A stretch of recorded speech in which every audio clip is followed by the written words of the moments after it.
Hello again and thanks for joining. So it's another Fleischmann model that we've got this time around. This is number 5060 and it's a 4-axle postal van. It is in the Deutsche Bundesbahn green colour scheme and that represents an Era 3 model. Now Fleischmann originally produced this one way back in 1975, so it is quite old and they ran it right through to 1982. But if you consider then that is making this model at least 40 years old, I'm wondering just how good it is. Usually I'm very impressed with Fleischmann stuff, so let's get this out and we'll check it out. So first impressions of this is really positive. It's such a great looking little wagon, this one. And as a second-hand model, this seems to be in absolutely perfect condition as well. So I'm really happy that this has lasted as long as it has without any damage. But let's take a closer look and we'll see what we've got here. So there's a lot of fine detail and small pieces on this model. I'm going to have to be pretty careful when handling it.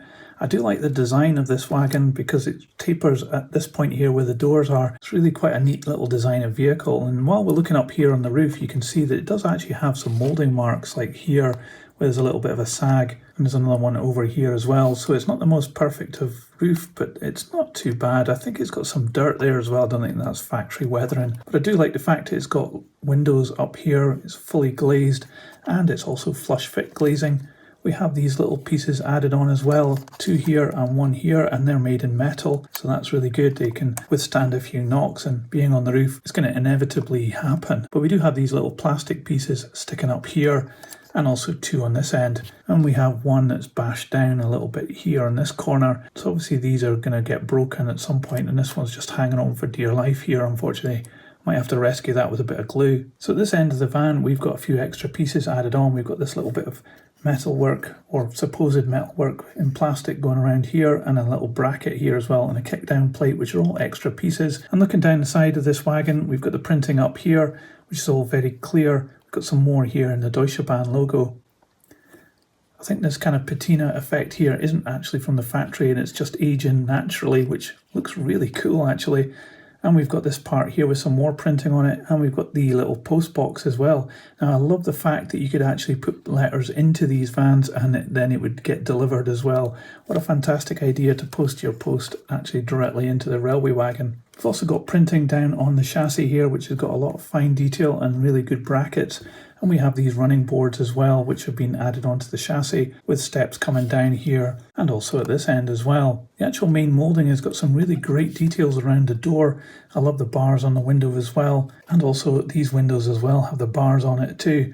I think it's just an acceptable level of definition. It really looks like it's got a lot going for it and certainly has a lot of character. And I didn't mention on the other end, but these are actually extra pieces, all part of this piece of plastic which have been added on, so that's really quite cool. Not much detail on the buffer beam. We've got a hook and these buffers, which are not too bad. And if we look underneath, we've got the NEM pockets here, which is quite surprising on a model of this age. Perhaps this was a re-release, but we have the couplings here on cantilever arrangement, which is hidden away inside the chassis, which is really neat, and it's sprung loaded. We have brakes in line with the wheels. The wheels aren't dulled and they don't revolve great, but they're not too bad. But I do like the attention to detail on the brake shoes, and also the axle boxes and the springs in there look really good. And we have a box in the middle of the chassis here, along with all the planking detail and the brake gear. We have Fleischmann made in Germany. I would have expected that to say Western Germany, but it just says Germany, so that leads me to think that this is maybe a reissue. This coupling here, obviously the spring has come away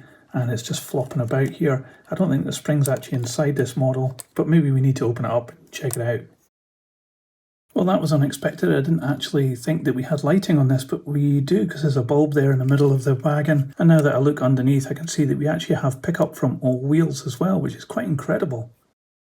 So all just on clips, there's no screws holding this together, and you can see the little electrical contacts and the bulb here. Now, having a look at the couplings, I thought there were springs, but if you look at this one, you can see that it has just a little piece of metal wire there, and this one doesn't. And unfortunately, when you lose that wire, it just pings off and goes into the carpet and you never see it again. So I think this one's just going to have to flop around for a bit. It doesn't actually affect how it connects up. It just makes it more difficult to couple up to begin with. Anyway, let me get this back together. It's just going to be a clip fit, and then I'll put it on the scales and we'll see how much it weighs.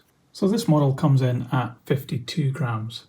So Fleischmann's model of the postal van I think is a really fantastic little model. This one is number 5060, but the fact that it has NEM pockets leads me to conclude that this is actually a reissue model. So the original one I said came out in about 1975 to 1982, but this one must have been reissued after around about 1992, and it obviously benefits from having a clear plastic box which keeps it safe. It's got the NEM pockets obviously, but the model has now disc wheels whereas the previous one had spoke wheels. However, it does have more refined printing, so it's a bit of swings and roundabouts really, but there's no denying that this is a fantastic model. I love the looks on it, and this rendition of it has really brought out the style and character of this little postal van. The moulding is really good, it's got some great details like around the doors, and all the little extra pieces that have been put onto it just really enhance it. It's a fantastic little model, and as a second-hand purchase, well, it cost me £10 for this, and I think that's exceptional value. I didn't know it had lighting when I bought it, and it's got interior light too. Now it doesn't have any interior per se, but I suppose you could probably 3D print something and put that in there if you really wanted it. And you also have the option to easily upgrade the light into LEDs too. So there's a lot of possibilities with this particular wagon. I really like this one, but what do you think? Let me know in the comments below, I'd love to know your thoughts.